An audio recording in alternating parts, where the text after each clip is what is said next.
ঈসা নবীর মা ডাকতে বলে মারিয়াম আলাইহিস সালাম, বাবা ঈসা, এই মৃত্যু যদি এত কঠিন হয় রে, এই সহজ মৃত্যু যদি এত কঠিন হয়, আমার গায়ের যন্ত্রণা যায় না, আমার দেহটার মধ্যে মনে হয় আমার গায়ের চামড়া আসলে শুলে নিয়ে গেছে জীবিত মানুষ, এর চাইতে কঠিন কষ্ট হয়েছে। হ্যাঁ মুসলমান, আর যাদের কত মানুষের কাফন করাইলা, কত মানুষের দাফন করাইলা, কত মানুষের মুসলমান গোসল করাইলা, দেখছো মানুষটা মৃত্যুর পরে, দেখছো মানুষটা মরণকালে পায়খানা করে দিছে, ওই মানুষটা মরণকালে প্রস্রাব করে দিছে, অনেকের জিহ্বা বাইর হয়ে গেছে, ওই জিহ্বাটার ভিতরে দেওয়া যায় না, অনেক মানুষের চোখ দুটি বড় বড় হয়ে গেছে রে, ওই চোখ দুটি আর বন্ধ করা যায় না। ডাকতে বলে আব্বাই, ও ইমাম সাহেব হুজুর, আব্বার চোখ দুটি বন্ধ করে দাও। বাবার চোখ দুটি বন্ধ করার কত চেষ্টা করে, বন্ধ হয় না। অনেকের কান নাক দিয়া মুখ দিয়া রক্ত বাইর হয়ে যায়, বাবা একটা অঙ্গ পড়ে যায়, তাদের মৃত্যুটা কত কঠিন হয়। এই মরণের পেয়ালা পান করতে হবে, এর মধ্যে কোনো সন্দেহ নাই, জোরে বলো ঠিক কিনা। আমার মরণ শিবে কখন কেউ তো জানি না, আমার মরণ এই আমি চলে যাব, আমায় তোমরা ভুইলা যাইও না, আমি চলে যাব, আমায় তোমরা না, আমার মরণ আসিবে কখন কেউ তো জানি না। আমার টাকা পয়সা দালান কোটা যাহা করেছি, সব কিছু ফেলাইয়া যাবি, একাই চলেছি রে আমি, সব কিছু ফেলাইয়া যাবি, একাই চলেছি। আমি যাবার বেলায় ভেবে দেখি আমার কেহ নাই, আমি যাবার বেলায় ভেবে দেখি নাই, আমার মরণ আসিবে। এই পৃথিবী চিরদিনই থাকার জায়গা নয়, অন্ধকার কবর যে তোমার আসল ঠিকানা রে মানুষ, অন্ধকার কবর যে তোমার আসল ঠিকানা। দরদি বন্ধু, আমি বলতেছিলাম এই জন্য এক নাম্বার হলো মরণ, দুই নাম্বার হলো কবর। এ তো মরণের কোনো আপডোয়াজ হয় না, মরণ তো মরণই নাই, এন্তেকাল করেছে, মরিয়ে গেছে মুসলমান যেটা বলেন না কেন, ওফাত গেছে। আবার কেউ কয় মুসলমান, এক একজন এক এক রকম কথা বলেন বাবা, মরণের কোনো আপডোয়াজ হয় না, কারণ এইটা দ্বারা কোনো মুসলমান, এটা চিরন্তর সত্য যে মরতে হবে, জোরে বলেন ঠিক কিনা, আর একটু জোরে জোরে চিল্লায় বলো ঠিক কিনা। ও মুসলমান দিলের কান্ডা লাগা শোনো, দুই নাম্বার বিপদ হলো মানুষের কবর। কবর বলতে বোঝায় মানুষের মৃত্যুর পর থেকে শুরু করে কিয়ামত পর্যন্ত জগৎটাকে বলা হয় কবরের জগৎ। আল্লাহু আরো জোরে, কিয়ামত পর্যন্ত জীবনটাকে জগৎটাকে বলা হয় কবরের জগৎ। এখন অনেকে বলতে পারে হুজুর, যাদের হাঙ্গর কুমিরে খাইলো তাদের কবর কোথায়? তাদের তো কবর হয় নাই। যাদের আগুনে পুড়ে মারা গেল তাদের কবর কোথায়? অনেক হিন্দুদেরকে বর্ষ করে দেয়, তাদের কবর কোথায়? এই জন্য কবর বলতে বোঝায় মানুষের মৃত্যুর পর থেকে শুরু করে কিয়ামত পর্যন্ত জগৎটাকে বলা হয় কবরের জগৎ। তোরে বানাইতে আমার মাওলার সেকেন্ড লাগবে না, সময় লাগবে না, শুধু হুকুম দিবে হয়ে যাবি রে মুসলমান, জোরে বলেন ঠিক কিনা, আর একটু জোরে জোরে চিল্লায় বলা যাবে না ঠিক কিনা। এ মুসলমান শুনে নাই, কবরে যেদিন শোয়া দিবে গো, অনেক লম্বা আলোচনা, লম্বা করব না। কবরে যেদিন শোয়া দিবে সর্বপ্রথম কবরে আসবে একজন ফেরেশতা, তার নাম হলো নুমান ফেরেশতা, জোরে বলো মারহাবা। কোন ফেরেশতা আসবে? সবাই জানেন কবরে শুয়াইলে মানকার নেকিরা আসে, দুজন কেরামন কাতিবিন লিখে রাখছে যা এগুলো যখন মারা যাওয়ার পরে যখন আপনাকে কবরে গোসল করাইয়া কাফন পরাইয়া দাফন মুসলমান জানাজা পড়াইয়া দাফন করা হয়, সব আলেম ওলামা কয় তাড়াতাড়ি কবরটা সার, কারণ এখনই ফেরেশতা আইব, কোন ফেরেশতা আইব হইনালন, সেই ফেরেশতার নাম হলো নোমান ফেরেশতা। এই নোমান ফেরেশতা কবরের ভিতরে সর্বপ্রথম আসবে রে মুসলমান, ডাকতে বলবে ও বান্দা ওঠো,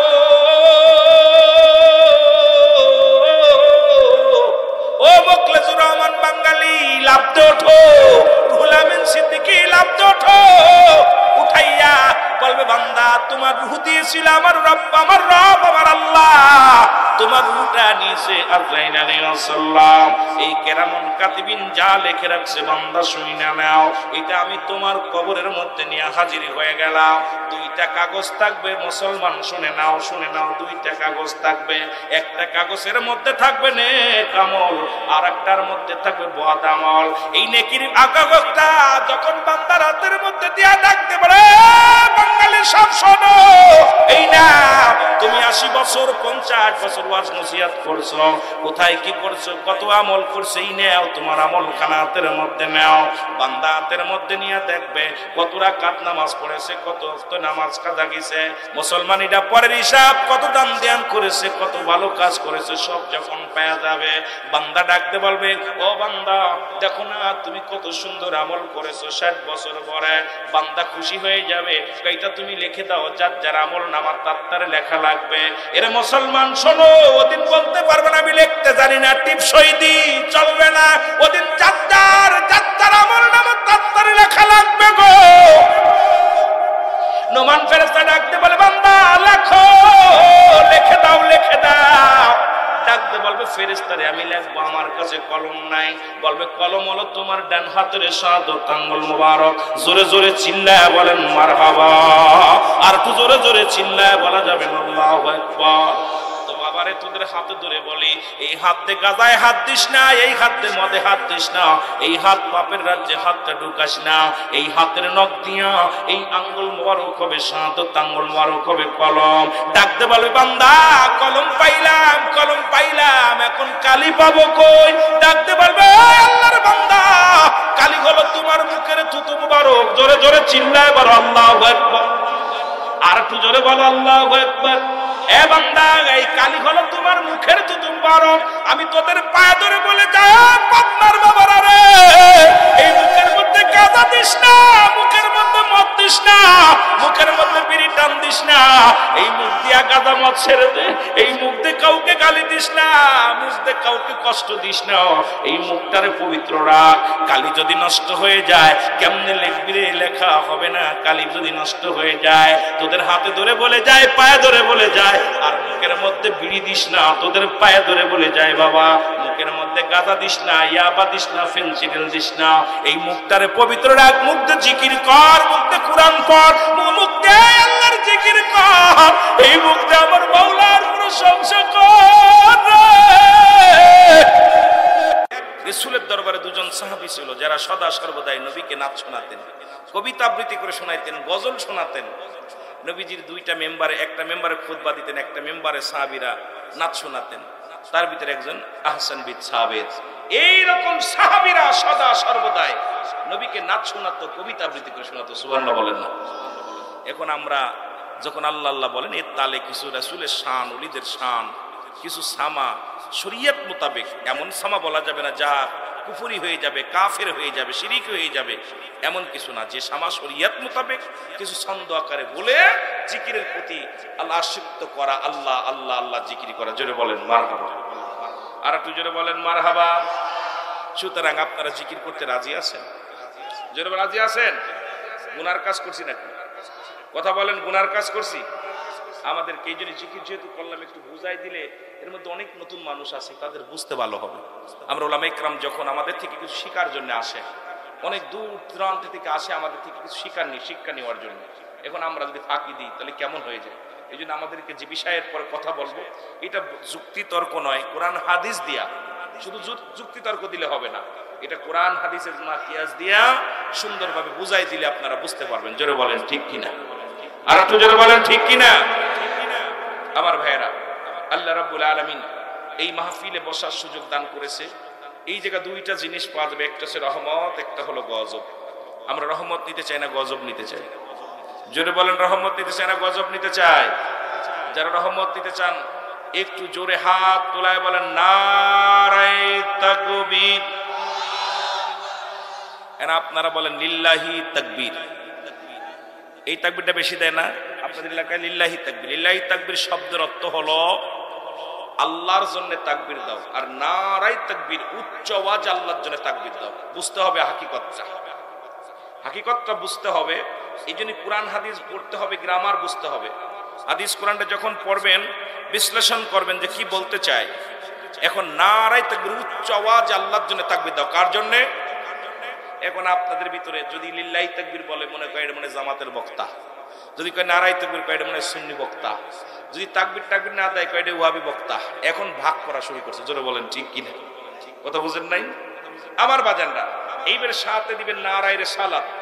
কারণ আমরা বলি দিন ইসলাম, দিন ইসলাম জিন্দাবাদ, জিন্দাবাদ। আমাদেরকে আপনাদের কাছে আমার দাবি, ইসলাম আনছে কে? ইসলাম কার কাছে আসছে? রাহমাতাল লিল আলামিনের কাছে। সুতরাং এখানে নারায়ে রিসালাত বলবেন, ইয়া রাসূলুল্লাহ। রাসূলের জন্মসূত্র থেকে এই নারায়ে রিসালাত আসছে। অসংখ্য দলিল প্রমাণ করতে পারবে কোন মুফতি সাহেব যে নারায়ে রিসালাত বলা জায়েজ নাই। আজকে দেখলাম বাংলাদেশের সুনামধন্য একজন আলেম, আমি আশ্চর্য হয়ে গেছি, বলে কারুর নামে তাকবীর চলবে না, তাকবীর চলবে আল্লাহর জন্য। এই বোকা পণ্ডিত শোন, কারণ তোমার এখনো জ্ঞান ওই বিশ্ববিদ্যালয়ে লেখাপড়া করে উচ্চ ডিগ্রি নিছ, কিন্তু রাসূলের শান মান তুমি পৃথিবীর মধ্যে বুঝতে পারো নাই। কারণ রাসূল পাক সাল্লাল্লাহু আলাইহি সাল্লাম যখন দুনিয়ার মধ্যে এসেছিল তখনই প্রথম নবীজির স্লোগান দিয়েছিল তালা আল বদরু আলাইনা নারায়ে রিসালাত বলে স্লোগান। নবীর আগমনে দুনিয়ায় আগমন করার পর মক্কা মদিনায় প্রথম তাকবীর ছিল রাসূলের নামে। জোরে বলেন সুবহানাল্লাহ। আর একটু জোরে। কোরআন আসছে কার কাছে? কথা বলেন, একটু জোরে বলেন না, কার কাছে? আপনারা যদি রং হয় বলবেন রং করতেছেন। কার কাছে আসছে? রাহমাতাল লিল। আচ্ছা বলেন, এই কোরআন যদি মানতে হয় নবীর মানার দরকার আছে কিনা? আছে কিনা? তাহলে নবীকে বাদ দিয়ে কোরআন মানলেন কেমন করে? যার কাছে আসলো, যে বাবা মায়ের মাধ্যমে সন্তান দুনিয়ার মধ্যে আসলো, সেই বাবারে বাদ দিয়ে চাচারে আব্বা কয়। এই জন্যে আমি আপনাদেরকে বলবো রাসূল মানবেন, রাসূলকে ভালোবাসবেন, আল্লাহর গোলামি করবেন, রাসূলকে ভালোবাসবেন। জোরে বলেন ঠিক কিনা? এই জন্য পিরাপিরি নাই, মারামারি নয়, হাঙ্গামা নয়। আমরা রাসূলকে ভালোবাসতে চাই কি চাই না? জোরে বলেন চাই কি চাই না? আমার বাবারা, রাসূলের ভালোবাসা যার অন্তরে যতটুকু, তার ঈমান বলতে ততটুকু। নবীজির প্রেম ভালোবাসা যার অন্তরে নাই, তার ঈমান বলতে কিচ্ছু নাই, সরাসর বেঈমান। জোরে বলেন ঠিক কিনা? একটু মহব্বতের সঙ্গে দুরূদ শরীফ পড়েন। আল্লাহুম্মা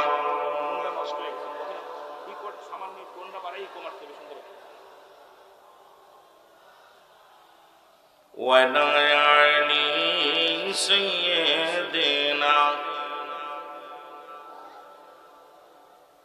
এ দুনিয়ার মুসলমান গভীর মনোযোগ। আল্লাহ রাব্বুল আলামিন এই দুনিয়ার মধ্যে আগমন করার, জান্নাতের বাগানে আসার মতো, বসার মতো সুযোগ দান করল। এই সময় কত মানুষ জেলখানায়, কত মানুষ হাসপাতালে, কত মানুষ মৃত্যু শয্যায় সজ্জিত। রব্বুল আলামিন সুন্দর পরিবেশ, রিয়াজুল জান্নাহ বেহেশতের বাগানে আপনাকে আমাকে আসার মতো, বসার মতো সুযোগ দান করল। একটু জোরে জোরে চিল্লায় বলা যাবে না সুবহানাল্লাহ? এ মদিনা যাইতে পারলাম না, মদিনা দেখতে পারলাম না, মদিনা যাইতে পারলাম না, মদিনা। আমি অসহায় তাই এত দূরে রই, বলো অসহায় তাই এত দূরে রই, দূর থেকে সালাম জানাই, বলো দূর থেকে জানাই, মদিনা যাইতে পারলাম না, মদিনা দেখতে পারলাম না, মদিনা। না মদিনা, মদিনার নাম কত মধু,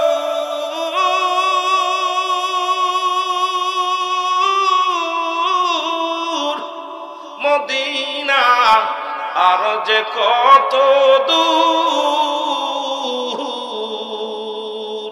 আরে ওই মদিনার পথের ধুলি, ওই মদিনার পথের ধুলি মাখতে পারলাম না মদিনা।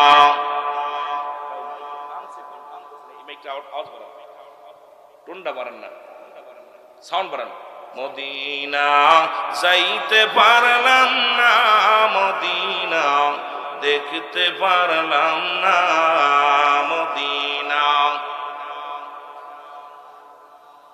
মদিনা দেখতে পারলাম না। আমি অসহায় তাই এত দূরে রয়ে, বলো অসহায় তাই দূর থেকে সালাম জানাই, বলো দূর থেকে সালাম জানাই মদিনা।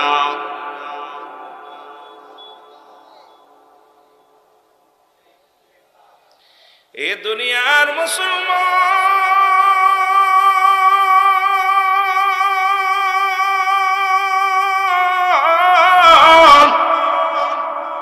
আল্লাহ রাব্বুল আলামিন দয়া করে মায়া করে রিয়াজুল জান্নাহ বেহেশতের বাগানে আসার মতো বসার মতো সুযোগ দান করল।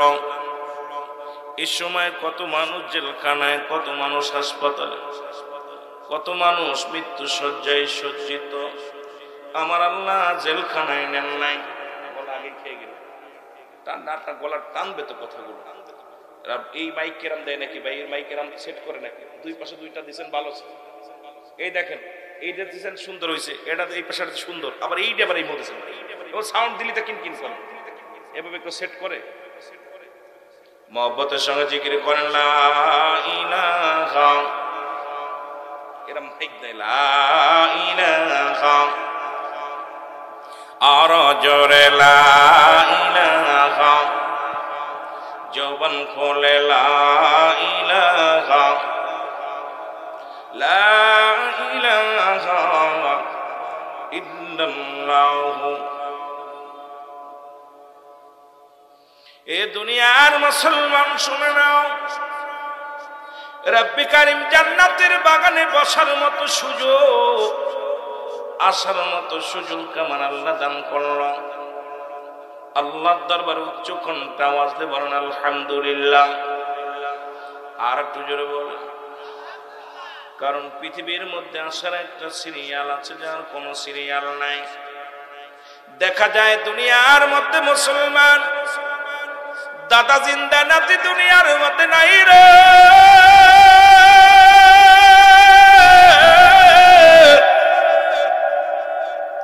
বাবা জিন্দা, সন্তান দুনিয়ার মধ্যে নাই। সন্তানের লাশ বাবার কাঁধে, বাবার লাশ সন্তানের কাঁধে। যে করেছে সেই বাবা জানে সন্তানের লাশ কত ভারী। ও আমার আল্লাহ, কে যেন বাবারে হারাইছে, কে যেন মারে হারাইছে। এই দুনিয়ার মধ্যে চিরয়তীম, এই দুনিয়ার মধ্যে চিরয়তীম হয়ে গেছে রে আল্লাহ। বাবা মায়ের কবরখানা তুমি জান্নাতের বাগান বানিয়ে দাও। জোরে জোরে চিল্লায় বলা যাবে না আল্লাহু আকবার। এর যে কথা বলতেছিলাম মানুষ শোনো গো, কোরআন শরীফের সমস্ত আয়াত অস্বীকার করতে পারবা, একটাই অত স্বীকার করার মতো ক্ষমতা নাই। কুল্লু নাফসিন যায়কাতুল মাউত, অস্বীকার করার মতো কোন ক্ষমতা কারণ নাই। পৃথিবীর মধ্যে কত রাজা, কত বাদশাহ, ফিরাউন, নমরুদ, কারণ যারা খোদাই দাবি করেছিল, এই দুনিয়ার মধ্যে তারা বেঁচে নাই, কেউ থাকবো না, সবারই চলে যেতে হবে দুনিয়ার মায়া ছেড়ে। এর পৃথিবীর মধ্যে মুসলমান শুনে নাও গো, প্রতাপশালী বাদশা বানায় দিয়েছিল আমার আল্লাহ। চারজন ব্যক্তিকে প্রতাপশালী বাদশা বানাইল। এদের মধ্যে কাফেরদের মধ্যে দুজন এবং মুসলমানদের মধ্যে দুজন। এই মুসলমানদের মধ্যে দুজন, একজনের নাম হলো বাদশা। মুসলমান বাদশা কে? বাদশা কথা বলেন না, সুলাইমান। জোরে জোরে চিল্লায় বলা যাবে না আল্লাহু আকবার।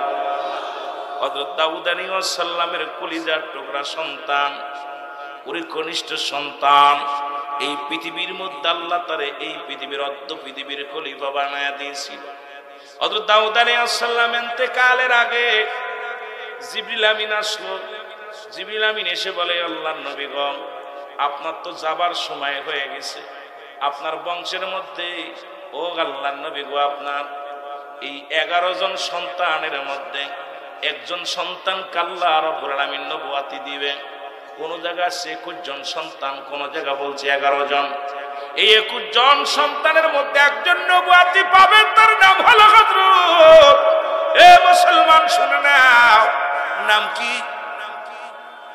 সুলাইমান পয়গম্বর। এই দুনিয়ার মধ্যে আল্লাহ তাকে পরীক্ষা করার জন্য বললেন, এই সন্তানদেরকে পরীক্ষা নিবেন যিনি আল্লাহর পয়গম্বর হবে। কারণ সবাই তো নবী বলে দাবি করবে। নবীর সন্তান এখন আমার দেশে এমন একটা রেওয়াজ হয়ে গেছে, দেখা যায় পীরের ছেলে পীর, মুফতির ছেলে মুফতি, আলেমের ছেলে আলেম। একটা ভেজালের মধ্যে আছে রে মুসলমান, চার বাপ্পিটাই বড় মাওলানা। এখন সমাজ এমনি হয়েছে।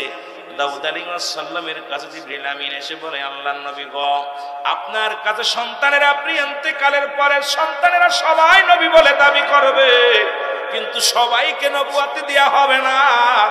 একজনকে সন্তানদের মধ্যে একজন নবুয়াতি পাবে, সবাইকে আপনি পরীক্ষা করবেন। একটা বাক্স বানাইয়া, অনেক লম্বা তো আলোচনা, ওদিকে আমি যেতে পারবো না, শুধু বলতেছিলাম। একটা পাতিলের মধ্যে মুসলমান দেখিয়া সন্তানদের ডাক দিলেন, বলো সন্তানেরা বলো, এই পাতিলের মধ্যে কি আছে? বড় ছেলে কয় জানি না, মেজো ছেলে কয় জানি না, সেজো ছেলে কয় জানি না, সবাই কেউ বলতে পারে না। সর্বশেষে আসলেন হযরত। মুসলমান শুনে নাও, মুসলমানদের কান্ডা লাগা শোনো। সুলাইমান পয়গম্বর আসলেন, এবার ডাকতে বলে, বাবা তুমি বলো এইবার মধ্যে কি আছে? বলে, বাবা যান, এর মধ্যে আল্লাহ রাব্বুল আলামিন ডাকছে, এর মধ্যে 1 নম্বরে রেখেছে। মুসলমান শুনে নাও, একখানা কাগজ, একখানা চাবুক, আল্লাহু আকবার বলেন না, আর একটা আংটি, একখানা আংটি মুবারক আছে। সুলাইমান পয়গম্বর বলে, বাবা তুমি ঠিকই বলেছো, কারণ তুমি হবে আল্লাহর পয়গম্বর। জোরে জোরে চিল্লায়া বলা যাবে না সুবহানাল্লাহ। এই সুলাইমান পয়গম্বরকে আল্লাহ এত বড় ক্ষমতা দান করেছিল, তাম পৃথিবী ঘুরিয়া ঘুরিয়া দেখতো, কোনো পেট্রোল লাগতো না, ডিজেল লাগতো না। এই পৃথিবীর মধ্যে আল্লাহ তারে এমন ক্ষমতা দিয়েছিল, এই পৃথিবীর মধ্যে মুসলমান তার এই সিংহাসনখানা চলতে পেট্রোল লাগতো না, ড্রাইভার লাগতো না, হেল্পার লাগতো না। এই ড্রাইভার কোলবিহীন, পেট্রোল বিহীন, ডিজেল বিহীন, অল পৃথিবী ঘুরিয়া ঘুরিয়া দেখতো। জোরে জোরে চিল্লায়া বলা যাবে না সুবহানাল্লাহ। ভাই ভিতরে এসে বস, ভিতরে চলে জায়গা আছে, সামনে চলে আসে। আপনারা দুজনে চলে আসেন, সামনে জায়গা আছে, ভিতরে আসেন। ওলামা একরাম যারা আছেন, হাফেজ, কারি, মাওলানা, সবাই ভিতরে আসবেন, বসবেন, এসে বসবেন। কারণ আলেমরা সব এক জায়গা হইতে হবে, ঐক্য হইতে হবে, হিংসা দূর করতে হইব, ভালোবাসা, নবীকে বাইয়ানাত, উত্তম ব্যবহার, উত্তম আখলাক, উত্তম চরিত্র দিয়েছিল। আমাদের ভিতরে এখন মিল নাই, এটা মিলিতে হবে, আগে আসতে হবে বাঁচার জন্য। বাঁচার পথ মিলা ছাড়া কোনো গতি নেই। সালাম, বস বস। এই দুনিয়ার মুসলমান শোনা নাও, এই পৃথিবী ঘুরে ঘুরে দেখতো, দুনিয়াটা ঘুরে ঘুরে দেখতো গো। আর একজন পয়গম্বর নবী ছিলেন, যাকে দুনিয়ার মধ্যে আল্লাহ তো পৃথিবীর খলিফা বানাই দিয়েছিল। এর মধ্যে একজন হলো বাদশা জুলকারনাইন। আল্লাহ তারে 1600 বছর হায়াত দান করেছিল। জোরে বল আল্লাহু আকবার। কত বছর? আপনাদের পাবনার জমিনে এত বছর বয়স কেউ বেঁচে আছে? কতক্ষণ? 40 বছর, 50 বছর, 80 বছর হয়তো বাঁচবেন মধ্যে। এত পাওয়ার কেন, এত ক্ষমতা কেন, এত মস্তানি কেন রে মুসলমান, এত দাপট কেন দেখাও? এমনও তো হয়েছিল রে মুসলমান, এর যাদের ভয় এলাকার মানুষ থরথর করে কাঁপতো, তাদের কবর উপরে দেখ কুত্তা ছেলে পায়খানা করে, কবর থেকে খেদানোর মতো ক্ষমতা নাই। জোরে বলেন ঠিক কিনা? এমনও কবর আছে, কবর উপরে দিয়ে গরু ছাগলে ঘাস খায়, খেদানোর মতো ক্ষমতা আল্লাহ তারে দেয় নাই।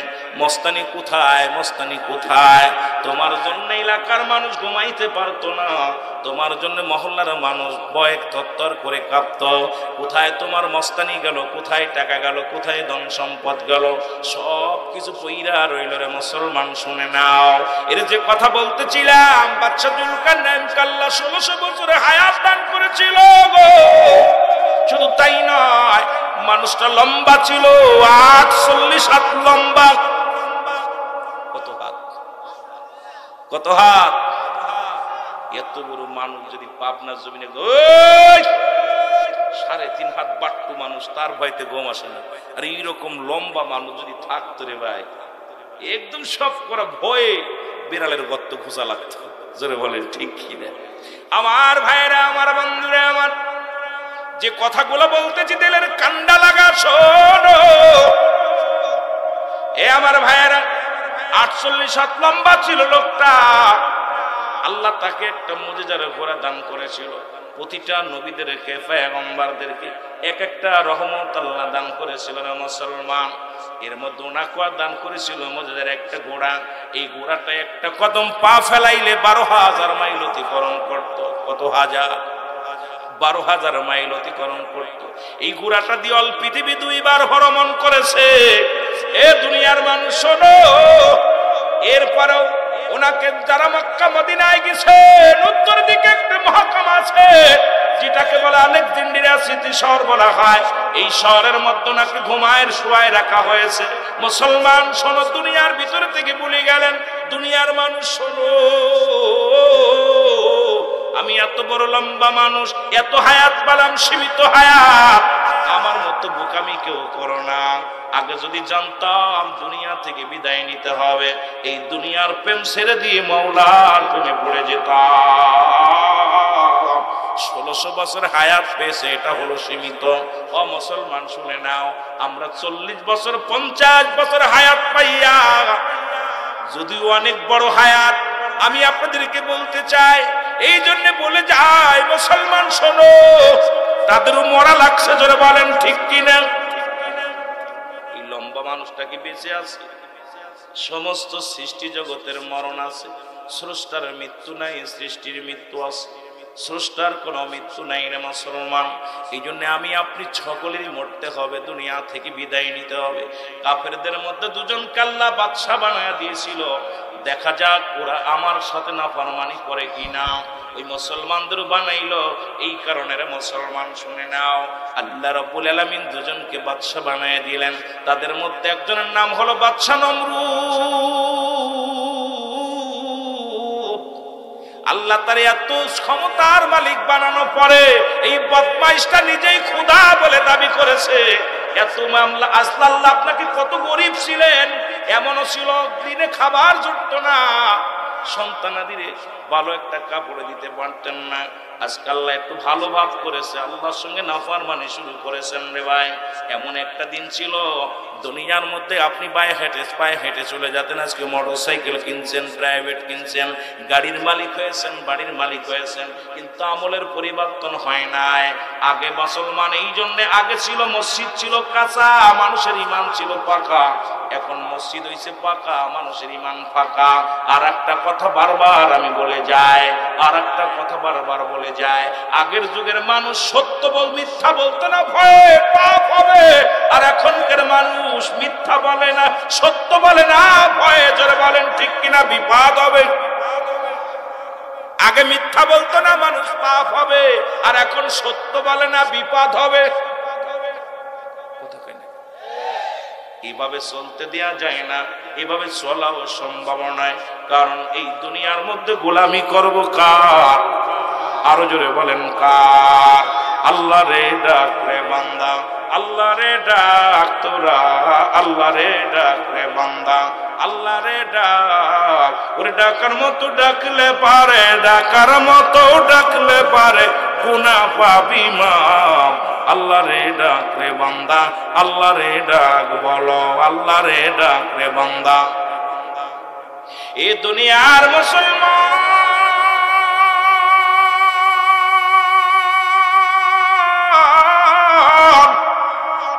ওই দুজনের একজন বলতেছিলাম বাদশা নমরুদ, আর একজনের নাম হলো বুকতানসর। আল্লাহ তাদের ক্ষমতা দিয়েছিল ফিরাউন নমরুদ, কারণ এরা তো আছে এত বড় প্রতাপশালী বাদশা বানাইয়া এই দুনিয়ার মধ্যে কাউকে রাখে নাই, সবাই বিদায় করে দিছে। আজকে আপনাদের কাছে জানতে চাই, মরণ নাই কার কার, একটু হাত তুলে দেখানো যাবে নি? সবার মরণ আছে, জোরে বলেন ঠিক কিনা? এরে মানুষের এক নাম্বার বিপদ হলো মানুষের মরণ, 2 নাম্বার কবর, 3 নাম্বার বিপদ হলো কিয়ামতের ময়দান। একটার পর একটা বিপদ রে বাবা। এর 1 নাম্বার এই বিপদ হলো মানুষের মরণ। এই মরণের পেয়ালা পান করতে হবে, এর মধ্যে কোনো সন্দেহ নাই। মরণ থেকে পালানোর কোনো পথ নাই, জোরে বলেন ঠিক কিনা? আর মানুষের মরণ হয় 2টা টাইমে, একটা হলো রাতের বেলা, একটা হলো দিনের বেলা গো। 2টা টাইমে মরণ হয়, একটা হলো রাতের বেলা, একটা হলো দিনের বেলা। বান্দারে দিন শুরু করেছিল আমার আল্লাহ নামাজ দিয়া, রাত শুরু করেছিল নামাজ দিয়া। এই নামাজের কথা বলতে গেলে আর একটু বিপদ। আজকে নামাজের ওয়াস্ত মুসলমানদের করা লাগতো না রে বাবা, এ তো কাফের বেঈমান অমুসলিমদের করার দরকার ছিল। আজকে কেন নামাজের ওয়াজ মুসলমানদের করা লাগে? তার মানে মুসলমান আমরা নামাজের প্রতি যত্নবান না। ও ভাই, আমরা একটু লক্ষ্য করে শুনি। এর রাতের শুরু হলো মাগরিব, দিনের শুরু হলো ফজর। বলেন সবাই যে নবীরে ভালোবাসি, নবীর পক্ষে আছি গো, আল্লাহর গোলামি করতে চাই। এর আল্লাহ রাব্বুল আলামিন দিন শুরু করেছে নামাজ দিয়া। ফজরে 2 রাকাত সুন্নাত নামাজ তুমি আদায় করলা, সঙ্গে সঙ্গে তুমি হয়ে গেলে আমার নবীর প্রেমিক। এবার 2 রাকাত ফরজ নামাজ তুমি আদায় করলা, তুমি হয়ে গেলে আল্লাহর গোলাম। এখন যদি দিনের মধ্যে তোমার মরণ হয়, তোমার মরণটা হবে আল্লাহর গোলাম, নবীর প্রেমিক। জোরে বলো মারহাবা। এখন নামাজি মানুষ দেখলেই চিনা যায়, নামাজি মানুষের দেখলে অনুভব করা যায় লোকটা নামাজ পড়েছে। ওয়াজ শুনে নফল বন্দেগী, নামাজ ছিল ফরজ। এখন যদি বলি কয়জন মানুষ আপনারা ঈশার নামাজ পড়েছেন, সালাত আদায় করেছেন? হাতে গোনা হয়তো 60% উঠবে, মনে বিশ্বাস হয় না 40% উঠতে পারে। তাহলে ওয়াজ শুনে লাভ কি? আগে দরকার ছিল নামাজ, যেটা ফরজ আর হুকুম তালিম করলে নামাজ। একমাত্র কাফের এবং মুসলমানদের মধ্যে পার্থক্য, মুসলমান নামাজ ধরে, কাফের নামাজ ছাড়ে। এখন কুফরি যদি করি, যদি আল্লাহর সঙ্গে নাফরমানি করি, ওয়াজ নসিহত শুনে লাভ কি? জোরে জোরে চিল্লায় বলেন ঠিক কিনা? বাবা ওয়াজ নসিহত, এখন তো বক্তার ওয়াজ শোনাও লাগে না, পকেটের মধ্যে মোবাইলে রং বিরঙের বক্তার ওয়াজ শুনতেছি, আলোচনা শুনতেছি। এ মুসলমান, দিন শেষ করেছ, মৃত্যুবরণ করো নাই। রাত শুরু করে দিছ, মৃত্যুবরণ করতে পারো, এর মধ্যে কোনো সন্দেহ নাই। রাতের শুরু হলো মাগরিবে বান্দা, এবার 3 রাকাত ফরজ নামাজ তুমি আদায় করলা, সঙ্গে সঙ্গে তুমি হয়ে গেল আল্লাহর গোলাম। 2 রাকাত সুন্নাত নামাজ পড়লা, তুমি নবীর প্রেমিক। এখন নবীর পক্ষেও থাকলা না, আল্লাহর পক্ষেও থাকলা না। মুসলমান বলে দাবি করো, রাতের মধ্যে যদি মৃত্যু হয়, তুমি জাহিলি মৃত্যু হবে গো। ওই কাফেরদের মৃত্যু যেমনি হয় এমনি তোমার হয়ে যাবে, কারণ আল্লাহর সঙ্গেও নাফরমানি করেছো, আল্লাহর পক্ষেও ছিল না, রাসূলের পক্ষেও ছিল না। তুমি মুসলমান নাকি হিন্দু, না খ্রিস্টান, নাকি বৌদ্ধ, তুমি মাওলার হুকুম মান্য না করিয়া ও মুসলমান অমান্য করে ফেললা। আল্লাহর আদালতে জবাব দিতে হবে। জোরে জোরে চিল্লায় বলেন ঠিক কিনা? এই জন্য একটা কথা না বললে নাই। নবী বলেন, সাহাবীরা রে, তোমরা কেউ কি আমার সাথে জান্নাতে যেতে চাও? রহমতের নবী বললেন, সাহাবীরা বলে ইয়া রাসূলুল্লাহ ইয়া হাবিবাল্লাহ, কে বা না চায়, কে বা না চায়। নবী বললেন, শোনো, তোমরা যদি 5 ওয়াক্ত সালাত, 5 ওয়াক্ত নামাজ সময় মতো ওয়াক্ত মতো আদায় করতে পারো, জামাতে বা যদি সময় মতো আদায় করতে পারো, আমি নবী কথা না দিলাম তোমাদেরকে আমি হাত ধরে জান্নাতে নিয়ে যাব। এখন রাসূলুল্লাহর সঙ্গে জান্নাতে যেতে চান কে কে? একটু হাত দুখানা তুলে দেখা। আলহামদুলিল্লাহ বল, যেতে চান? এ মুসলমান শুনে নাও, নবীর সাহাবীদেরকে নিয়ে রাসূলুল্লাহ ওয়াজ করে এরকম আলোচনা হয়। নবীর একজন গরীব সাহাবী, নাম হলো আব্দুল্লাহ আনসারী। নাম জোরে বলেন, নাম কি? আব্দুল্লাহ আনসারী। রাসূলুল্লাহর ওয়াজ শুনতে শুনতে সময় পার হয়ে গেল। এবার বাড়ি যাওয়ার পর বিবি ডাকতে কয়, স্বামী রে, আপনি কি ওয়াজ শুনছেন নবীর কাছে? আমার নবী কি ওয়াজ করছে আগে বলেন। আর আমাদের বিবিগুলো বাড়ি গেলে কয়, বক্তার সুর কেমন ছিল, তাবারক দিছেনি, কোনো কিছু আনছনি। আর নবীর সাহাবীদের বিবিরা আগে জিগাইতো, রাসূলের কদম থেকে আসছেন, কি নিয়ামত নিয়ে আসছেন, রাসূল কি বলছে বলেন। এবার আব্দুল্লাহ আনসারী বিবি ডাকতে কয়, স্বামী রাহমাতুল লিল আলামিন কি ওয়াজ করছে বলেন। কয় ডাকতে কয়, বিবিরে, আমার নবী ওয়াজ করছে যে ব্যক্তি 5 ওয়াক্ত নামাজ, 5 ওয়াক্ত সালাত সময় মতো আদায় করতে পারবে, আল্লাহর নবী তার হাত ধরে জান্নাতে নিয়ে যাবে। ধরে বলেন মারহাবা। বিবি ডাকতে বলে, স্বামী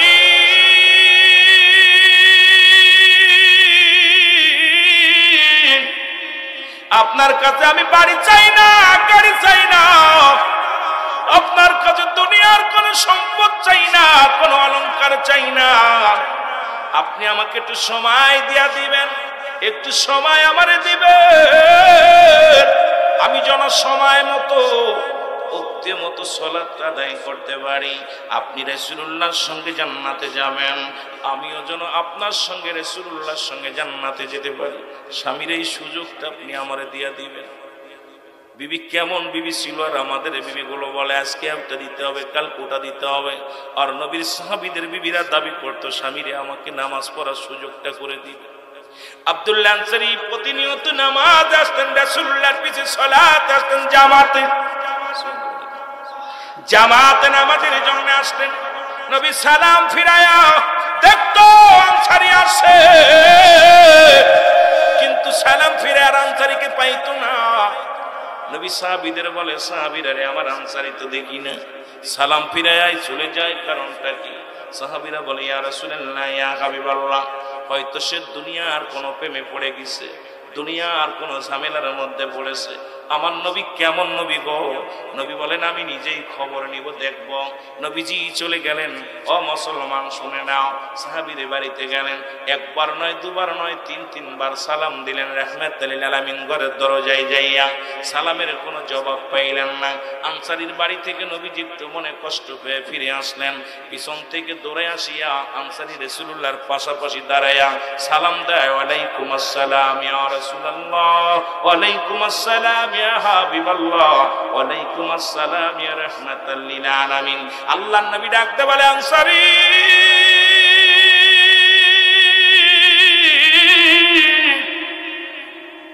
তুমি আমার সালাম শুনেছিলে, কিন্তু উত্তর দাও না।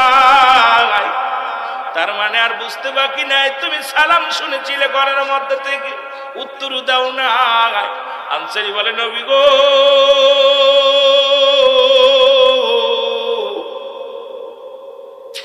আমি আনসারী কেমনে সালামের জবাব দিব?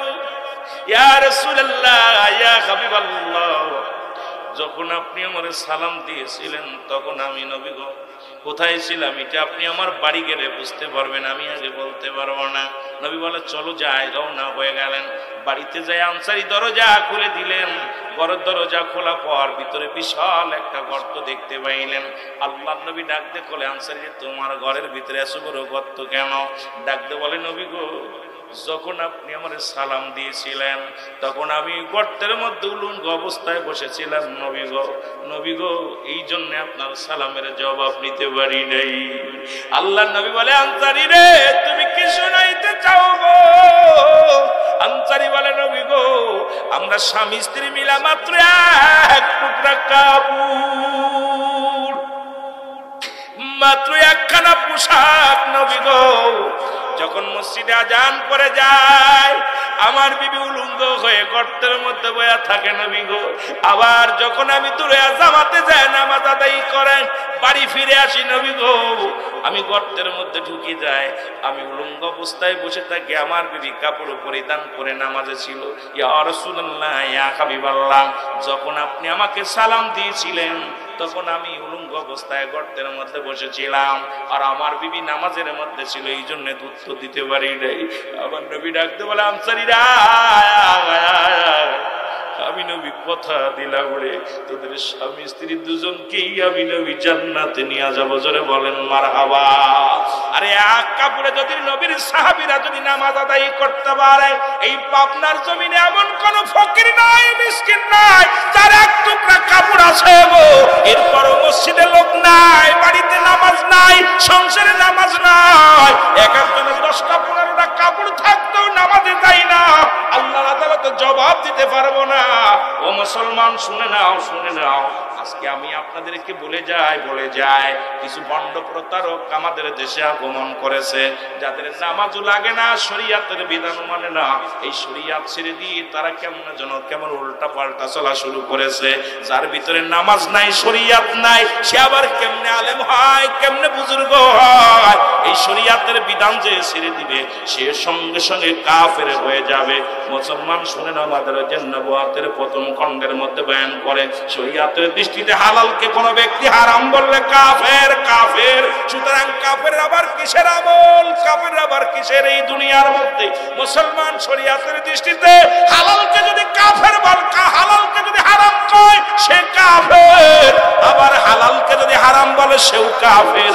সুতরাং আমার সমাজের মধ্যে এমন কিছু মানুষের আগমন ঘটেছে রে বাবা, যারা দুনিয়ার মধ্যে শরীয়ত ছেড়ে দিয়া অন্য পথে চলতে যায়, এই মরার পথ ছেড়ে দিয়া শরীয়তের পথে আয়। জোরে জোরে চিল্লায়া বলা যাবে না আল্লাহু আকবার। আমি আপনাদের কাছে জানতে চাই, বলেন দি পাবনার জমিনে এমন কোন গরিব আছে যার এক টুকরা কাপড় আছে? কথা কয় না কেন? আছে, প্রত্যেকেরই 4-5টা টুকরা কাপড় আছে। এরপরও আযান দিলে মসজিদে লোক নেই, বার ঘরের বিবি নামাজে নাই। বিকেল বেলা হইলে এমন অবস্থায় ছেলেরা ঘোরাঘুরি করে, মেয়েরা ঘোরাঘুরি করে, মসজিদে ইমাম সাহেব আর মুসল্লি 2-3 জন। আর এই যে শীতের মৌসুম আসলে তো অবস্থা খুব কাহিল, মসজিদগুলো খুব একাকার হয়ে যায়, এতিম হয়ে যায়। শীত যত পড়ে, ঠান্ডা যত পড়ে, মসজিদ তত এতিম হয়। জোরে বলেন ঠিক কি? মুসল্লি বিহীন হয়ে যায়। এই জন্য আমার বাবারা, এই নামাজের ওয়াজ তৈরি করার দরকার না। নামাজের ওয়াজ দরকার ছিল কাদের কাছে করা? অমুসলিমদের কাছে। সবচেয়ে দুঃখজনক ব্যাপার, আজকে মুসল্লি, আমরা মুসলমান, এত মুসলমান, কিন্তু নামাজের প্রতি কেন যত্ন হচ্ছি না? কারণ কি? রাহমাতাল লিল আলামিন নামাজের জন্য শেষ তালিমটা দিছে, কত কষ্ট করে সাহাবীরা নামাজের জন্য তাকিদ দিছে। এমনকি আমি বিশ্ব জাকের মঞ্জিলের মুরিদ, আপনারা জানেন, হুজুর আটশির হুজুর বলছে কি জানেন? বলছে যারা বেনামাজি তারা আমার মুরিদ না। এই জাকের বেড়ায় না আসেন না, সত্যি কথা বলেন, বলছে না? উনি বলছে যারা বেনামাজি তারা আমার মুরিদ না। তাহলে এরপরেও যদি আপনারা নামাজ না পড়েন, মুরিদ হয়েই বা লাভ কি, পীর হয়েই বা লাভ কি? আমি আশ্চর্য হয়ে যাই যে নামাজের প্রতি এত অলসতা। অন্য জায়গা মাহফিলে বিশ্বাসকারী করা মানুষের চরমোনায় হতো, টুপিতে ভরে যেত, দেখতে কত সুন্দর দেখা যেত। আমি কদিন আগে মাহফিল করতে গেছি আপনার এই বরিশালে, প্রায় 50,000 লোক হয়েছে, আপনারা দেখছেন বরিশালে, আপনার মঠবাড়িয়া। এত সব টুপি আর টুপি, মনে হয় লক্ষ লক্ষ মানুষ, এতগুলো মানুষ মাথায় টুপি আছে 20 জনের। তার মানে সুন্নাত তরিকায় চলতেও রাজি নাই, আল্লাহর হুকুম মানতে রাজি নাই। কেন যেন একটা মানুষের ভিতরে একটা কি হয়ে গেল, এই মানুষগুলো হচ্ছে। একটু মহব্বতে দুরূদ শরীফ পড়েন, আল্লাহুম্মা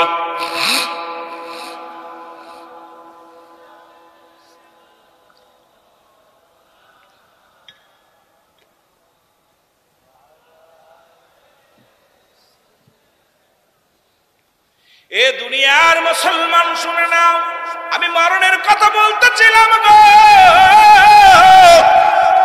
বলতেছিলাম মানুষের মৃত্যু হয় 2টা টাইমে, একটা হলো রাতের বেলা, একটা হলো দিনের বেলা। ও মুসলমান, মরণের কথা বলতে যায় একটা কথা মনে পড়ে গেল। আল্লামা মুফতি আমজাদ আলী সাহেব একটা কিতাব লেখলো, কিতাবের নাম বারে শরিয়াত। এই কিতাবের মধ্যে লিখতে যে বললেন, দুনিয়ার মানুষ শোনো, 70টা তাজা উটের গায়ের চামড়া জবাই না করিয়া উল্টো দিকে টান দেয়া সিরিয়া লবণ আর মরিচ লাগা দিলে যতটুকু যন্ত্রণা হয়, এর চাইতে 70 গুণ যন্ত্রণা হলো একটা সাধারণ মৃত্যু।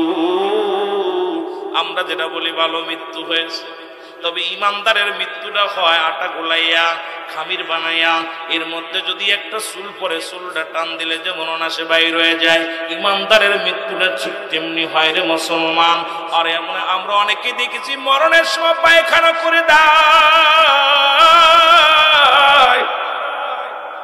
মরণের সময় প্রস্রাব করে দেয়, মরণের সময় জিহ্বাটা বড় হয়ে যায়, মরণের সময় চোখ দুটি বড় বড় হয়ে যায়, একটা অঙ্গ পড়ে যায়। তাদের মৃত্যুটা কত কঠিন হয়, জোরে বলেন ঠিক কিনা?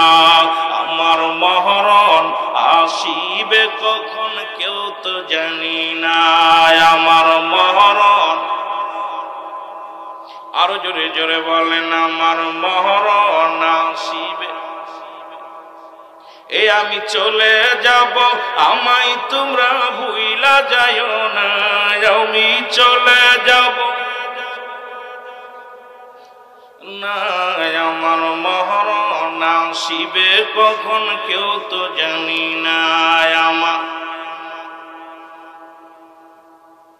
একটু জোরে জোরে বলেন, টাকা পয়সা দালান কোঠা যাহা করেছি সব কিছু ফেলাইয়া একাই চলেছি রে আমি, সব কিছু ফেলাইয়া একাই চলেছি। আমি যাবার কালে ভেবে দেখি আমার কেহ নাই, আমি যাবার কালে ভেবে দেখি না, আমার মরণ এ দুনিয়ার মুসলমান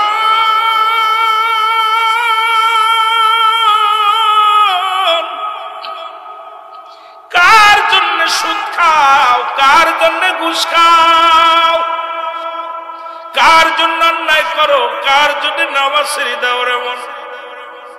এই দুনিয়ার কেউ তোমার না রে।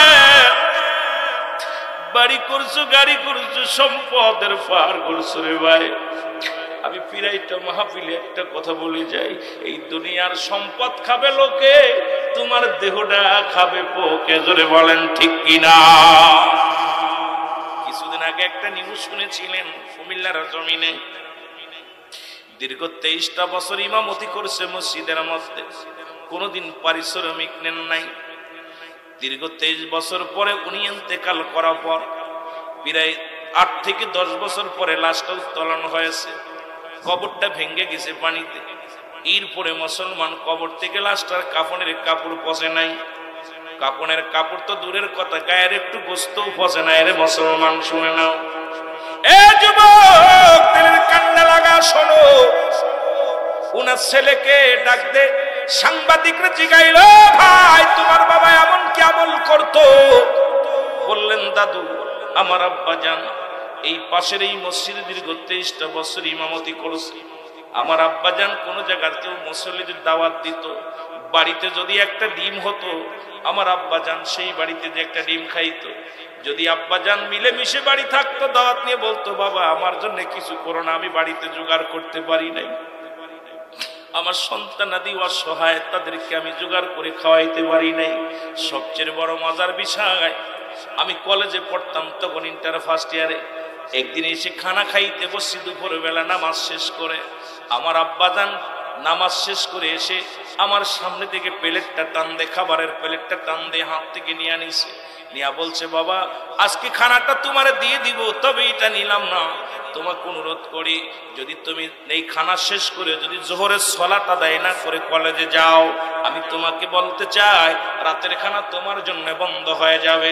আল্লাহর কসম করে বলি, ছেলে ডাকতে বলে, ভাই সাংবাদিক ভাইরা শোনো, আল্লাহর কসম করে বলি, আমার আব্বারে আমি কোনোদিন তাহাজ্জুদের নামাজ কাজা যাইতে দেখি নাই। আমার আব্বা জান যখন মানুষ ঘুমায় যেত, দেখেছি গভীর রাত্রে কোরআন তেলাওয়াত করত। আমার আব্বা জান বসে বসে চোখের পানি ছেড়ে কাঁদত, আর চোখের পানি গেছে আমার আব্বা জানের দাড়ি মুবারক ভিজে ভিজে জমিনের মধ্যে পড়তো, আর কাঁদত আর বলতো, আল্লাহ আমি পাপী, আমি গুনাহগার, আমারে তুমি মাফ করে দাও। আমার মতো পাপী আর দুনিয়ার মধ্যে নাই।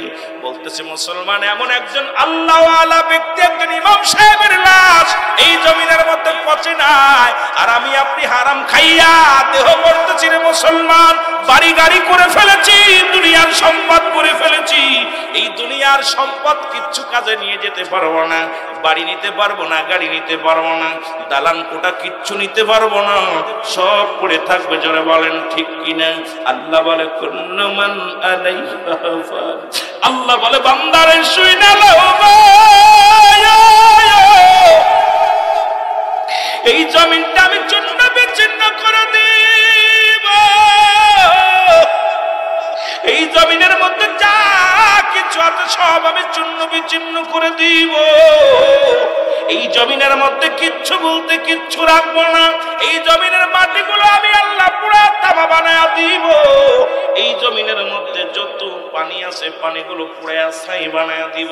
বান্দারে কিচ্ছু বলতে কিচ্ছু যেদিন থাকবে না, আজকে পরের জমি ফাঁকি দাও, পরের হাতাল ঠেলে নাও, পরের সম্পদ লুট করে নাও, এতিমের মাল ভক্ষণ করো, কত বাড়ি গাড়ি বানায়া ফেললা, দুনিয়ার সম্পদ করে ফেললা, মনে করছো এইগুলো তুমি কবরে নিয়ে যাবারে ভাই, এটা কিচ্ছু নিতে পারবা না। আল্লাহ কি কয়, কুল্লু মান আলাইহা সব শেষ। জোরে বলো আল্লাহু আকবার। আর একটু জোরে বলো আল্লাহু আকবার।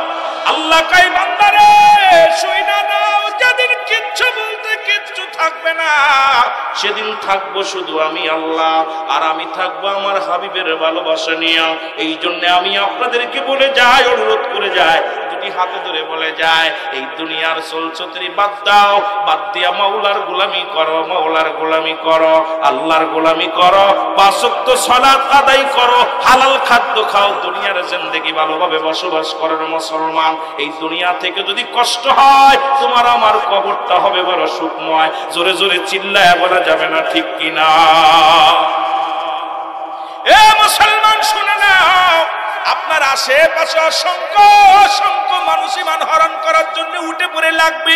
যেমন লেগেছিলেন আহমদুল্লাহ আলমী যখন কালেমার দাওয়াত দিতেছিল, তৎকালীন জামানায় মুসলমান নবী বলেছিল, লা ইলাহা, নাই কোনো ইলাহ ইল্লাল্লাহু, এক আল্লাহ ছাড়া, মুহাম্মাদুর রাসূলুল্লাহ, আল্লাহ পাকের প্রেরিত রাসূল বা বান্দা হলো আমার নবী। ও মুসলমান, আমি তোমাদের নবী। কিন্তু তৎকালীন জামানায় মানতে পারে না একদল বেঈমান দলেরা। তাদের মধ্যে একজন ওলীদ নামে একজন বাটপার ছিল, কাফেরদের সরদার।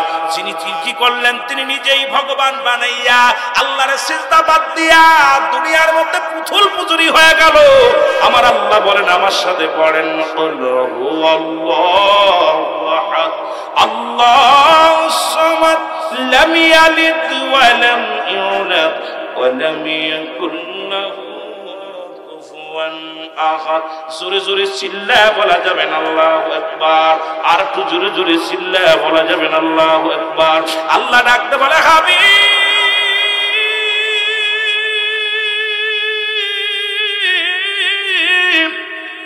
আপনি জানা দেন আমি আল্লাহ কয়জন? এই আস্তে কইবেন না, জোরে কইবেন। যারা চন্দ্র পূজা করে, যারা মুসলমান মন্দির পূজা করে, দুনিয়ার মধ্যে প্রতিমা পূজা করে, তারা একটু ভালো করে শুনে নাও। আল্লাহ কয়, হাবিবরে জানায় দাও আমি আল্লাহ এক, আমি আল্লাহ এক। মুসলমান কাউকে জন্ম দিই নাই, কারো থেকে জন্ম নিই নাই। এই আসমান জমিনের মধ্যে আমার সমতুল্য কেউ কেউ নাই। আর সারা পৃথিবীর সব কিছু আমার মুখাপেক্ষী, আমি কারোর মুখাপেক্ষী নয়। সুতরাং সবাই ফিরবো কার দিকে? জোরে বলেন, কার দিকে? আরো জোরে বলেন, মুখাপেক্ষী কার? আর একটু জোরে বলেন, কার? আল্লাহ। আল্লাহর গোলামি করা লাগবে কি লাগবে না? আস্তে কইতেন দিনে। ওলীদ নামে ওই বাটপার একটা ভগবান বানাইয়া, একটা পুতুল বানাইয়া আওয়াজ কিন্তু মৃত্যুর জগতে গেছি গো। তিনটা বিপদ নিয়ে আলোচনা করেছিলাম। নাম্বার 1 হলো মানুষের মরণ, নাম্বার 2 হলো কবর, নাম্বার 3 হলো কিয়ামতের ময়দান। ওদিকে আলোচনায় যাব, একটু ধৈর্য ধরো বাবা। যেটা বলতেছিলাম রে মুসলমান, এই অলিদ একটা পুতুল বানাইলেন কি দিয়া? স্বর্ণ দিয়া। গভীর রাত্রে অলিদ শুয়ে আছে, পুতুল বলতেছে আব্দুল্লাহর মোটা মুহাম্মদ একটা কাজ যাও। নাউজুবিল্লাহ। আল্লাহ বলতে কিছু নাই, আমি হলাম খোদা। আমারে যে দেবতা, আমারে যে পূজা করবে, দেবতার ভিতর থেকে আওয়াজ আসতেছে, অলিদের দেবতার মধ্যে স্বর্ণের পুতুলের মধ্যে থেকে আওয়াজ আসতেছে, আমারে তোমরা খোদা মানো, আমার কাছে যা চাইবা তাই পাবা। অলিদ রে, আমি তোমার খোদা, কথা বলতে পারি, কিন্তু মুহাম্মাদের খোদা তো কথা বলতে পারে না। নাউজুবিল্লাহ বলেন, আরো জোরে বলেন। মুহাম্মাদের খোদা তো কথা বলতে পারে না, সুতরাং ওই ধর্ম বাতিল। তোমার ধর্ম সঠিক, আমি তোমাদের ভগবান। আমারে সিজদা করলে, আমারে তোমরা পূজা করলে, আমি যদি খুশি হয়ে যায়, তোমরা সব সমস্যার সমাধান হয়ে যাবে। মুহাম্মাদের খোদার কোনো ক্ষমতা নাই, মুহাম্মাদের খোদা এর কথা বলতে পারে না, মুহাম্মাদের খোদা কারোর লগে কথাও বলে না। সুতরাং মুহাম্মাদের খোদার অন্তর্গত যারা হবে তারাই বিপদগামী হয়ে যাবে। ওয়ালিদ কয়, এইবার আব্দুল্লাহর বেটা মুহাম্মদ কালেমা প্রচার করা শিখাইয়া দিন। উনি যে নবী বলে দাবি করে আব্দুল্লাহর বেটা মুহাম্মদ, আর আল্লাহ বলতে একজন আছে, সেটা মানতে পারি না, আমার দেবতায় খোদা। এখন সবাইকে, বাড়ির সবাইকে পুতুলের ভক্ত বানায় ফেললাম। ও যুবক, শুধু পুতুলার বাড়ির মানুষ নয়, মহল্লার মানুষগুলো বানায় ফেললেন। এবার উনি এলহাম করলেন, শোনো, আব্দুল্লাহর বেটা মুহাম্মদ যে খোদার ইবাদত করতে বলেন, এটা একটা মিথ্যাবাদী কাজ্জাব। আব্দুল্লাহর বেটার মুহাম্মাদের কথা মানা যাবে না। আমি যেটা বলবো এটা তোমরা মানবা, আমি যেটা বলতে চাই সেটা তোমরা শুনবা। কি তোমরা কি ভগবানের সাথে কথা কইতে চাও? কইতে চাই। ভগবানের যার ইবাদত করবো তার লগে কথা না বললে মজা লাগে। দেখো, আমার ভগবান যিনি, এই নিয়ে কথা কইতে পারবো। সবাই আসেন, বিশাল একটা সমাজ ডাক দিলেন, এরকম হাজার হাজার মানুষ আসছে। এখন অলিদ বলতেছে, ভগবান তুমি একটু বলে দাও, তোমার পরিচয়টা বলে দাও, আর আব্দুল্লাহর বেটা মুহাম্মাদের যে ভণ্ডামি করে এটাও বলে দাও। নাউজুবিল্লাহ বলেন না। ভগবান পড়ে, লা ইলাহা ইল্লাল্লাহু মুহাম্মাদুর রাসূলুল্লাহ। জোরে জোরে চিল্লায়া বলেন সাল্লাল্লাহু আলাইহি ওয়াসাল্লাম। আর একটু জোরে বলেন মারহাবা। এরে মুসলমান, কবির মনোযোগ, তেলের কান্ডা লাগে শোনো গো। লোকজনে বড় আশ্চর্য হয়ে গেল। এরে পাটপাট, ও বলল কালেমা লা ইলাহা, নাই কোন ইলাহ আল্লাহ ছাড়া। অলিদ তো বলেছিল, ওরে কালেমা স্বীকার করবো, অলিদরে স্বীকার করবো। এখন দেখি ও আল্লাহর কথা কয়।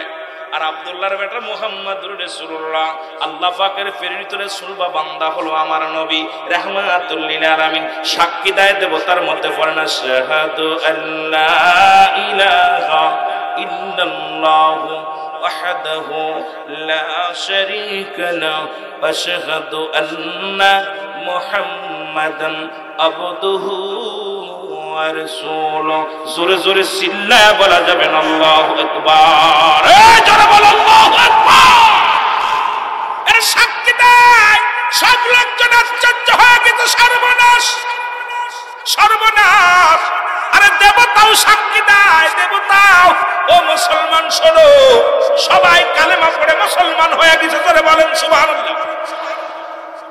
অলিদ মনের দুঃখে পুতুলটারে একটা আসাদ ভেঙে ফেলছে। বেয়াদব, তুই মানুষকে ধোঁকা দিয়ে আমার এতদিন করে বলছিস আমি খোদা, আর এখন আব্দুল্লাহর বেটা মুহাম্মদ রে মানছস, আর আল্লাহ রে বানাইছস খোদা। আমার ইজ্জত খাইছি, এত কষ্ট করে সম্মিলন করলাম, সব তো বিফলে চলে গেছে। নাউজুবিল্লাহ। আমার নবী ডাকতে বলেন, আমি একটা মেসেজ নিয়ে আইছি, সেই মেসেজটা হলো আপনারা শুনে রাখেন।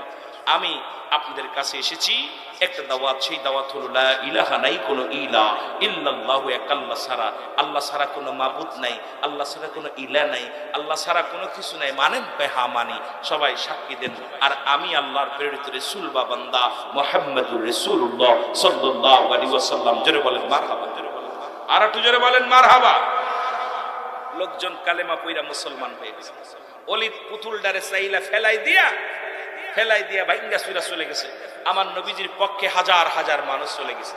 এমন সময় নবীজি যখন মাথা উঁচু করে ময়দান দিয়ে যাচ্ছে, মুসলমান ময়দান দিয়ে যাচ্ছে, এমন সময় দেখে আপনার ওই মুসলমান একজন জিন হাতের মধ্যে খোলা তরবারি নিয়ে যাইতেছে।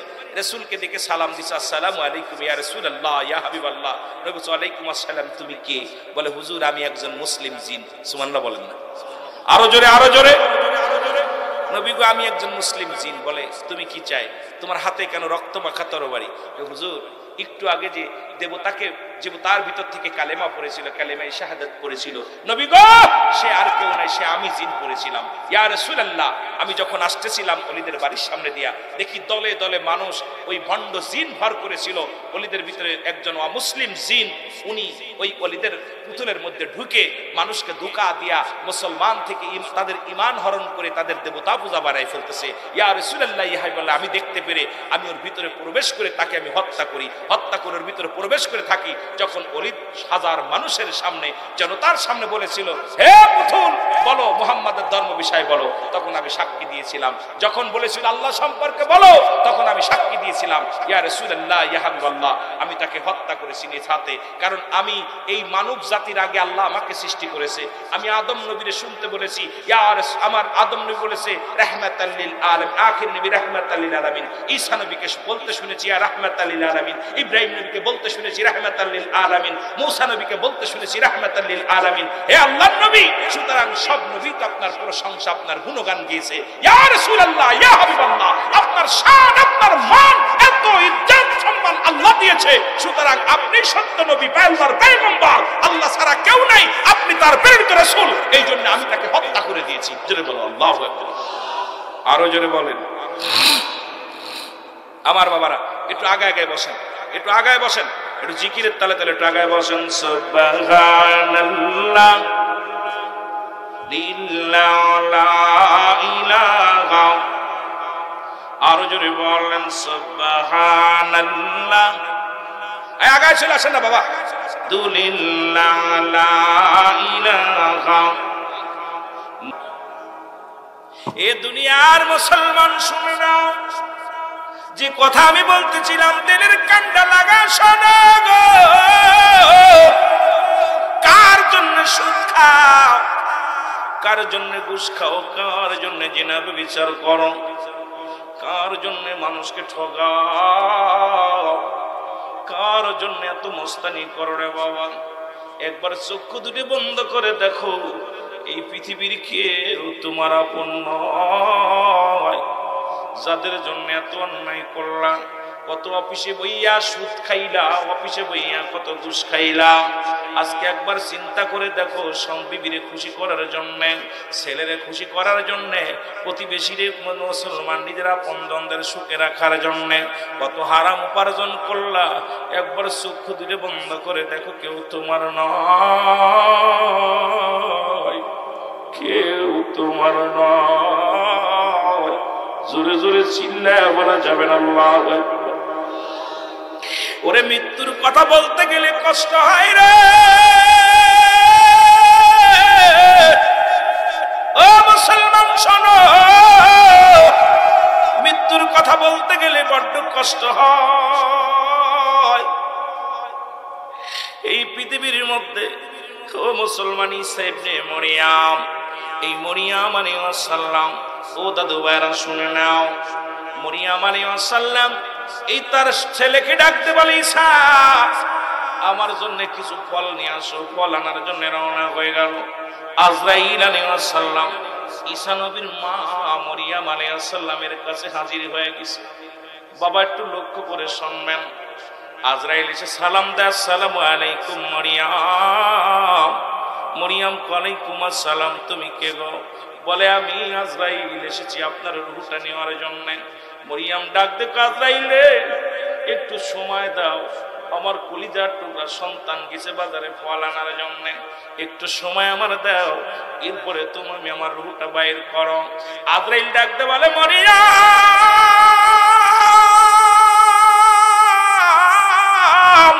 সময় আমি দিতে পারবো না, দেওয়া সম্ভব নয়, কারণ রব্বি কারীম হুকুম দিছে তোমার চলে যেতে হবে।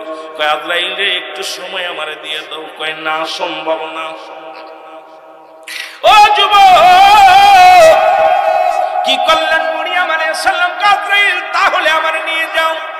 অনেক লম্বা আলোচনা, এই তিনটা বিষয় বলতে গেলে আমার সময় লাগবে, অনেক আলোচনার মুসলমান, এই জন্য এত লম্বা করা যাবে না। মরিয়ম আলাইহিস সালামের রূহটা বাইর হয়ে গেল, এই জমিনের মধ্যে শুয়ে পড়ে গেলেন। ঈসা আলাইহিস সালাম আসলেন ঘরে, এসে দেখেন মা দুঃখিনী শুয়ে আছে, মনে করছে মা ঘুমাইছে। ঈসা নবী ডাক দেয় না, মা কষ্ট পাবে, মার ঘুম ভেঙে যাবে। আবার চিন্তা করে আমি যতদিন ঘরের বাইরে থাকছি মা তো কোনোদিন ঘুমায় নাই, যদি ঘুমায় থাকতো ঘরের মধ্যে পা দিলে মা জেগে উঠতো, আজকে কেন জাগলো না? যে দেখে ডাকতে বলে, মা দেখো মা আর দুনিয়ার মধ্যে না, দুনিয়ার থেকে চির বিদায় হয়ে গেছে, ছোট দেখিনি। ঈসা নবী একটা চিৎকার মেরে ডাকতে বলে, মা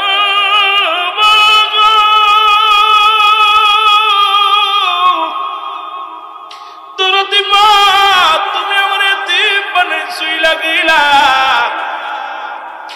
ঈসা নবী কান্দে, মায়ের পাগল হইয়া হঠাৎ চিন্তা করে, আল্লাহ আমার মার সঙ্গে আজরাইল কি ব্যবহার করেছে একটু জানার দরকার। যেহেতু আমি একজন, আমার মা একজন নবীর মা, আমলদারি একজন আবেদ মহিলা, দেখি কি ব্যবহার করেছে।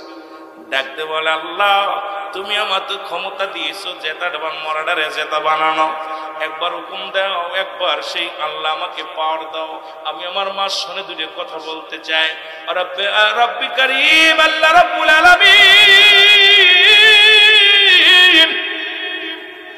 এই মুসলমান জিবরিল আমিনকে পাঠিয়ে দেয়, যাও জিবরিল যাও, তোরে যাও, ওই রূহটা পৌঁছাই দিছে। মুসলমান শুনে নাও, ঈসা নবীর মায়ের কোন অঙ্গ ভিতরে, ঈসা নবীর মা জাগছে, জাগা পরে ডাকতে বলে, মা গো আপনার রূহটা কেমনে বাইর হয়েছে, আপনার জানটা কেমনে বাইর হয়েছে একটু বলো। মা বলে, বাবা ঈসা রে, তোর দুনিয়ায় আনতে যত যন্ত্রণা হয়েছে, কষ্ট হয়েছে, এর চাইতে 1000 গুণ কষ্ট আমার হয়েছে। জিবরিল আল্লাহ রাব্বুল আলামিন ডাকতে, আজরাইল তাড়াতাড়ি যা আমার নবীর জানায় আয়। আজরাইল এসে সালাম দা, আসসালামু আলাইকুম আল্লাহর নবী। আয় আল্লাহর নবী, শোনো গো আমি এসেছি। বলে, আজরাইল আমার মা আর রূহটা তুমি কেমনে বাইর করেছো বলো। বলে, হুজুর আপনি তো জানেন পৃথিবীর মধ্যে সবার রূহ আমি বাইর করি না, সবার রূহ বাইর করার জন্য আমি জমিনের মধ্যে আসি না, একমাত্র ঈমানদারের রূহ, আল্লাহ ওয়ালাদের রূহ, যাদের জন্য জান্নাত ওয়াজিব, আর ঈমানদারদের জন্য, ঈমানদার যারা জান্নাতে যাবে, এদের রূহটা বাইর করার জন্য একমাত্র জমিনের মধ্যে আমি আগমন করি। আর বেঈমান মুনাফিক কাফেরদের রূহটা বাইর করার জন্য আমি জমিনের মধ্যে আসি না। আমি এত বড় দানব, আসমানে থাকে আমার মাথা, জমিনে থাকে আমার পা, এই সারা পৃথিবীর পানি যদি আমার মাথায় ঢেলে দেওয়া হয় রে, একটু পানি করে পড়বে না। ও দুনিয়ার মানুষ শুনে নাও, ডাক দে, আজরাইল রে কেমন তুমি আমার মার রূহটা কেমনে বাইর করেছো? বলে, হুজুর মায়ের বুকে দুধ খাইতে খাইতে সন্তান যেমনি ঘুমায় যায়, আপনার মায়ের রূহটা এমনি বাইর করেছি। ও মুসলমান শোনো।